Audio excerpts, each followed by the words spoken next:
Hello friends, எல்லாருக்கும் வணக்கம். Welcome back to Tamil news channel. நம்மளுடைய சேனலில் அரசு ஊழியர்கள் மற்றும் ஓய்வூதியர்களுக்கு தினசரி வெளியாகக்கூடிய பல்வேறு முக்கியமான தகவலில் தொடர்ந்து வீடியோவில் கொடுத்துட்டு வரோம். அந்த வரிசையில் இன்றைய தினம் ஓய்வூதியர்களுக்கு வங்கி கணக்கில் கூடுதல் ஓய்வூதியம் பெறுவது சார்ந்த ஒரு முக்கியமான அறிவிப்பானது வெளியிடப்பட்டிருக்கு.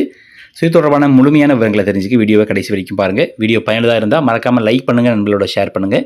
இதுபோல் தினசரி வெளியாகக்கூடிய முக்கியமான அப்டேட்டுகளை தெரிஞ்சுக்க நம்ம சேனலை சப்ஸ்கிரைப் பண்ணிக்கோங்க. வாங்க வீடியோக்குள்ளே போகலாம். மத்திய மற்றும் மாநில அரசினுடைய பல்வேறு துறைகளையும் பணிபுரிந்து வயது மூப்பின் காரணமாக ஓய்வு பெற்று தற்பொழுது பென்ஷன் பெற்று வரக்கூடிய ஓய்வூதியர்களுக்கு அவ்வப்போது அரசின் சார்பில் சில முக்கிய அறிவிப்புகள், சலுகை சார்ந்த தகவல்கள், அந்த சலுகைகளை பெறுவதற்கு பின்பற்ற வேண்டிய வழிமுறைகள், அதற்கான டேர்ம்ஸ் அண்ட் கண்டிஷன் எல்லாமே வெளியிட்டு வர்றாங்க.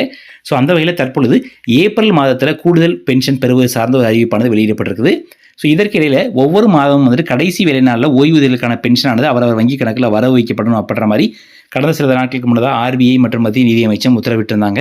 ஸோ ஆனால் மார்ச் மாதத்திற்கான ஊதியத்தை பொறுத்த வரைக்கும் பொதுவாக மார்ச் 31 மற்றும் ஏப்ரல் 1 பொறுத்த வரைக்கும் ஒரு நிதியாண்டினுடைய முடிவு மற்றும் புதிய நிதியாண்டினுடைய தொடக்கம் அப்படின்றனால வங்கிகளுக்கு விடுமுறையாக இருக்கும். அதனால் மார்ச் மாதத்துடைய ஊதியத்தை பொறுத்த வரைக்கும் ஏப்ரல் 2 அல்லது 3 இன்றைய தினம் தான் வந்துட்டு கண்டிப்பாக ஓய்வூதியர்களுக்கு அந்த பென்ஷனானது வரவு வைக்கப்பட்டிருக்கும். ஏன்னா பணியில் இருக்கக்கூடிய அரசு ஊழியர்களுக்கு வந்துட்டு 2ஆம் தேதிக்கு மேலே தான் வந்துட்டு அவங்களுடைய வங்கி கணக்கில் வரவு வைக்கப்படுறதுனாலையும் கண்டிப்பாக பென்ஷனர்களுக்கும் 2 அல்லது 3 தேதி தான் அந்த பென்ஷனானது வரவு வைக்கப்பட்டிருக்கும். ஸோ அதே போல் ஏப்ரல் மாத ஊதியத்தை பொறுத்த வரைக்கும் ஏற்கனவே கடந்த சில தினங்களுக்கு முன்னதாக மத்திய அரசு ஊழியர்களுக்கு 2% அகவலைப்படி உயர்வை மத்திய அரசாங்கம் உயர்த்தி அறிவிச்சாங்க இல்லைங்களா?